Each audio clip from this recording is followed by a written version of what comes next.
I'm Emily, 62F, and I've been married to my husband George, 64M, for over 35 years. We met in college and have been inseparable ever since. Our journey together hasn't always been easy, but we've weathered every storm hand in hand.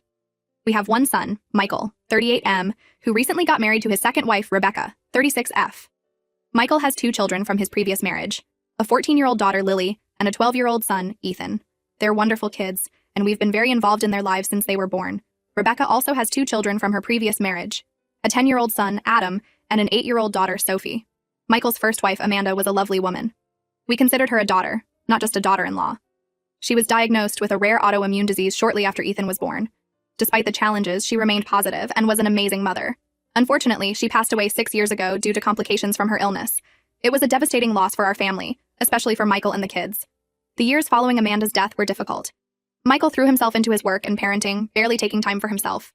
We did our best to support him, often staying over to help with the kids or having them at our place so Michael could have some respite. It was heartbreaking to see our son struggling, but we were proud of how he managed to keep it together for Lily and Ethan. About 3 years ago, Michael started dating again. He was hesitant at first, feeling guilty about moving on, but we encouraged him. That's when he met Rebecca through a mutual friend. When he introduced her to us, we were hopeful that he had found happiness once more. Rebecca seemed nice enough, though a bit reserved. She didn't make much effort to get to know us, but we chalked it up to nerves and the pressure of meeting her new partner's family. Rebecca's kids, on the other hand, were quite a handful. Adam was often rude and disruptive during family gatherings, while Sophie had a tendency to throw tantrums when things didn't go her way.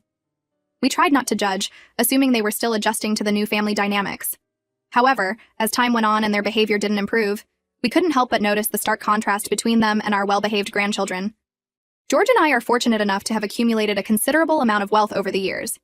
George had a successful career in finance, and I ran a small but profitable interior design business. We've always been careful with our money, investing wisely and living below our means. Our plan has always been to leave everything to Michael and our grandchildren, Lily and Ethan.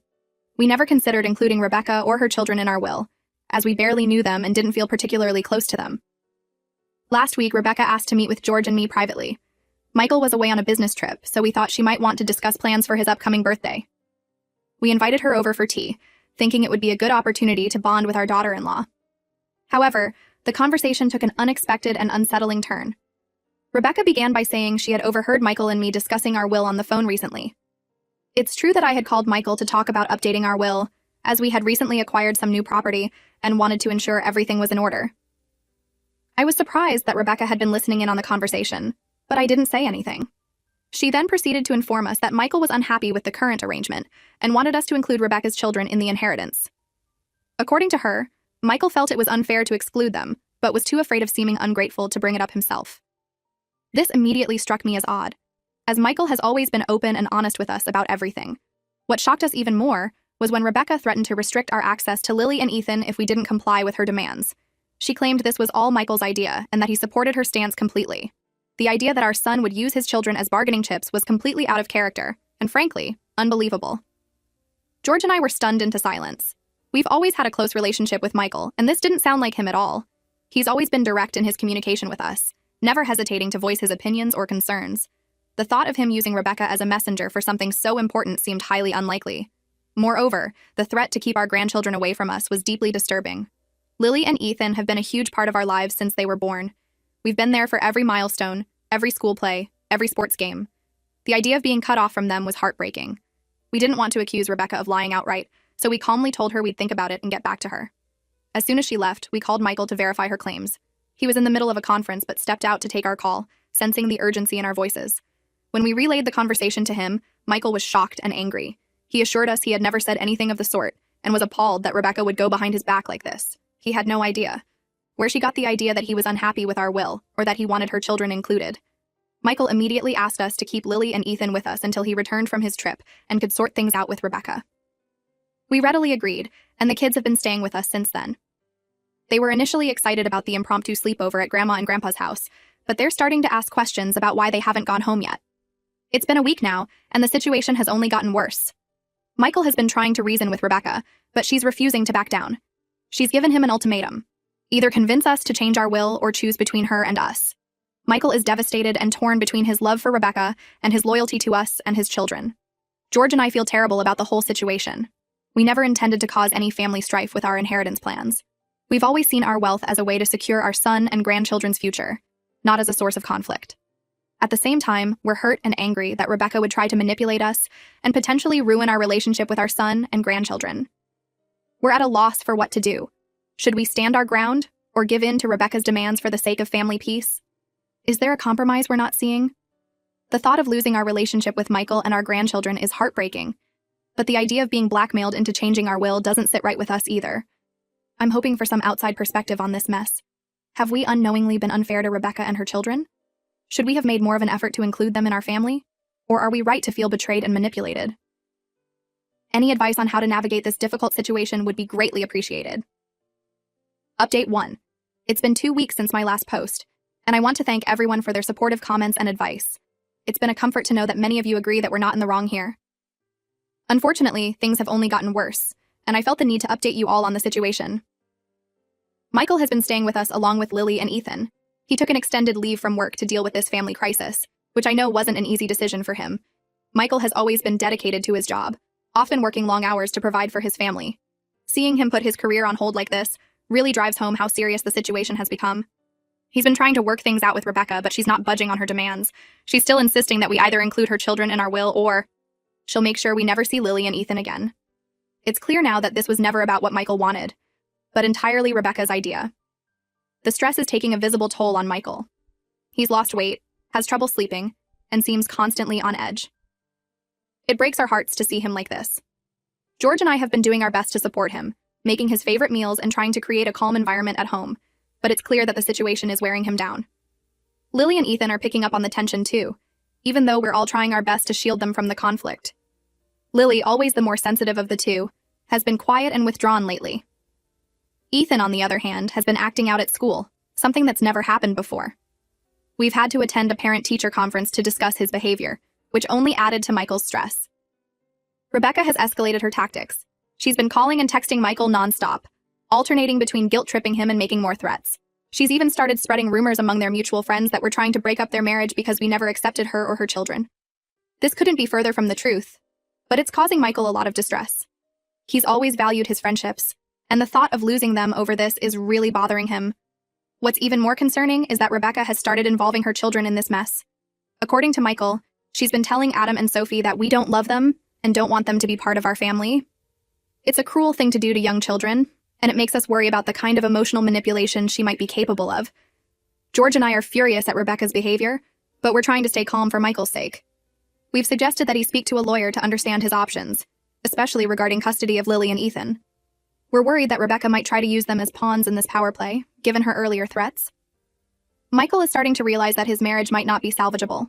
He confided in us that he's been blind to a lot of Rebecca's manipulative behavior in the past, always making excuses for her or giving in to keep the peace. This situation has opened his eyes to her true nature. He shared a story from early in their relationship that now seems like a red flag. Apparently, Rebecca had pressured him into buying an expensive car they couldn't really afford, insisting that it was necessary to keep up appearances in their neighborhood. Michael had given in to avoid an argument, but it had put a strain on their finances for months. Looking back, he sees it as the beginning of a pattern of manipulation that he'd been too love-struck to notice. We're doing our best to support Michael and the kids through this difficult time. We've made it clear that our home is always open to them, no matter what happens. We've set up the guest room for Michael and made space in the study for the kids to do their homework. It's a tight squeeze, but we're making it work. We're also looking into family counseling options to help Lily and Ethan cope with the stress of potentially another family breakdown. They're still dealing with the loss of their mother, and the thought of them going through another major upheaval breaks our hearts. As for our will, we haven't changed a thing and don't plan to. Rebecca's actions have only reinforced our decision to keep our assets within our immediate family. We're even considering setting up a trust for Lily and Ethan to ensure their future is secure, regardless of what happens between Michael and Rebecca. George and I have been having long talks about how we got to this point. We can't help but wonder if we could have done something differently. Should we have been more welcoming to Rebecca and her children? Did we unknowingly make them feel like outsiders? But then we remember all the times we invited them to family dinners, all the birthdays we celebrated together, all the efforts we made to include them in our lives. It's hard not to feel like no matter what we did, it would never have been enough for Rebecca. This whole situation has made us reflect on our own marriage and the values we've tried to instill in our family. We've always believed in honesty, integrity, and putting family first. Seeing Rebecca's actions has only strengthened our resolve to stand by these principles. I'll keep you all updated as the situation develops. Thank you again for your support and advice. It means more than you know during this difficult time. Update 2. It's been another week, and things have finally come to a head. Michael has decided to file for divorce from Rebecca. He reached this decision after discovering that Rebecca had been planning this manipulation for months, even before their wedding. It all started when Michael decided to go through some old files on their shared home computer. He was looking for some tax documents when he stumbled upon a folder of Rebecca's emails. Normally, he would have respected her privacy, but a subject line caught his eye: plan to secure the inheritance. As he read through the emails, Michael's world turned upside down. It turns out that Rebecca had been snooping through his personal documents and found information about our family's assets. She saw an opportunity to secure a financial future for her children and started plotting how to get them included in our will. The emails dated back to even before their wedding. Rebecca had been seeking advice from friends on how to manipulate the situation. She had outlined her plan to first establish herself as a loving wife and stepmother, then gradually introduce the idea of including her children in our will. If that didn't work, she had backup plans that included emotional manipulation and even threats. When Michael confronted her with this evidence, Rebecca didn't even try to deny it. Instead, she became furious that he had invaded her privacy by reading her emails. She then gave him an ultimatum. Either he convince us to change our will, or she would make the divorce as messy and painful as possible. That was the last straw for Michael. He packed up his and the kids' essential belongings and moved them all into our house permanently. He's already spoken to a lawyer and started the divorce proceedings. We're all still in shock over how quickly everything has unraveled. Lily and Ethan are understandably upset and confused. This is the second time they're going through a major family upheaval, and it's taking its toll. Lily has become even more withdrawn, often spending hours alone in her room. Ethan, on the other hand, has been having nightmares and has started to show signs of separation anxiety, not wanting Michael to leave his sight. We're doing our best to provide a stable and loving environment for them, but we know it will take time for them to adjust to yet another major change in their lives. We've set up a routine to give them some sense of normalcy: family dinners every night, helping them with homework, and weekend outings to the park or movies. As for Rebecca, she's been alternating between sending angry messages and pleading for Michael to come back. She's threatened to fight for custody of Lily and Ethan, even though she has no legal right to them. Michael's lawyer assured us that her threats are baseless, but it's still causing a lot of stress. George and I are fully supporting Michael through this process. We're helping with the kids, providing emotional support, and covering his legal fees. We've made it clear to him that he and the kids can stay with us for as long as they need. Our house is a bit crowded now, but we're looking at it as an opportunity to spend more quality time with our family. This whole ordeal has brought our family closer together. We're all rallying around Michael and the kids, determined to get through this as a united front. It's not going to be easy, but we're confident that we're doing the right thing. By standing our ground against Rebecca's manipulative tactics, Michael has started opening up more about his relationship with Rebecca. He shared that there were signs of her controlling behavior early on, but he had dismissed them, chalking it up to her being passionate or particular. He regrets not seeing these red flags for what they were, but we've assured him that hindsight is 20/20 and that he shouldn't blame himself. We've also had some difficult conversations about Amanda, Michael's late first wife. Lily and Ethan have been asking more questions about their mother, perhaps seeking comfort in memories of a happier time. It's bittersweet, but we've been sharing stories and looking at old photo albums together. We want the kids to know that it's okay to talk about Amanda and to miss her. I'll post another update when there are significant developments in the divorce proceedings. Thank you all for your continued support and advice. It's been a source of strength for our family during this challenging time. Update 3. It's been a month since my last update, and I wanted to share the latest developments in our family situation. The divorce proceedings between Michael and Rebecca are well underway, and it's been a challenging time for everyone involved. Rebecca, true to her word, is trying to make the divorce as difficult as possible. She's contesting everything, from the division of assets to the custody arrangement for Lily and Ethan. Even though she has no legal claim to the children, she's arguing that she's been a mother figure to them and should be granted visitation rights. It's a stressful situation, but Michael is standing firm in his resolve to protect his children. Fortunately, Michael's lawyer is experienced and has been handling the situation expertly. They've gathered substantial evidence of Rebecca's manipulative behavior, including the emails where she discussed her plans to get her children included in our will. This has significantly strengthened Michael's case. Lily and Ethan have been struggling with the situation, but they're showing remarkable resilience. We've enrolled them in counseling to help them process their emotions and the changes in their lives. It seems to be helping, as they're slowly opening up more about their feelings. Lily has started keeping a journal, which her therapist says is a healthy way for her to express herself. Ethan has joined a youth sports team, which has been great for channeling his energy and emotions. As for Michael, he's doing better now that he's taken decisive action. The stress of the divorce proceedings is still taking its toll, but he's no longer torn between his loyalty to us and his misplaced love for Rebecca. He's focused on protecting his children and rebuilding his life. We've seen glimpses of the old Michael returning. He even cracked a joke the other day, something we haven't heard in months. George and I have been doing everything we can to support our family through this ordeal. We've been taking care of the kids when Michael has to attend meetings with his lawyer or court hearings. We've also been helping Michael look for a new place to live, as he feels it's important to establish a new home for himself and the kids once the divorce is finalized. One positive outcome of this situation is that it's brought our family closer together. We're spending more quality time with Michael and our grandchildren, creating new traditions and happy memories amidst the chaos. We've started having weekly game nights, which have become a favorite for all of us. It's heartwarming to see Lily and Ethan laughing and just being kids again during these times. We've also taken steps to protect our assets and ensure Lily and Ethan's future security. Our lawyer has helped us set up a trust for the children that will be protected even if Rebecca somehow manages to contest our will in the future. It gives us peace of mind knowing that regardless of what happens, our grandchildren's futures are secure.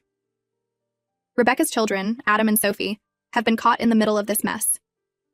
We feel for them, as they're innocent in all of this. Michael has expressed concern about their well-being, knowing firsthand how difficult it is for children to go through a divorce. He's considering reaching out to Rebecca's ex-husband to ensure the children are being properly cared for during this tumultuous time. As difficult as this experience has been, we're cautiously optimistic about the future. We know there are still challenges ahead, particularly as the divorce proceedings continue, but we're facing them as a united family. Michael has started talking about future plans again, considering a career change he's always dreamed of, and even mentioning the possibility of dating again someday, though that's still far off. Lily and Ethan are slowly adjusting to their new normal. They've been spending more time with their friends, which has been good for them. Lily's even talking about joining the school drama club next year, something she was always too shy to do before. Ethan's grades, which had slipped during the initial chaos, are starting to improve again. As for George and me, this experience has reinforced the strength of our own relationship. We've been each other's rock throughout this ordeal, and I'm more grateful than ever for his steady presence and unwavering support.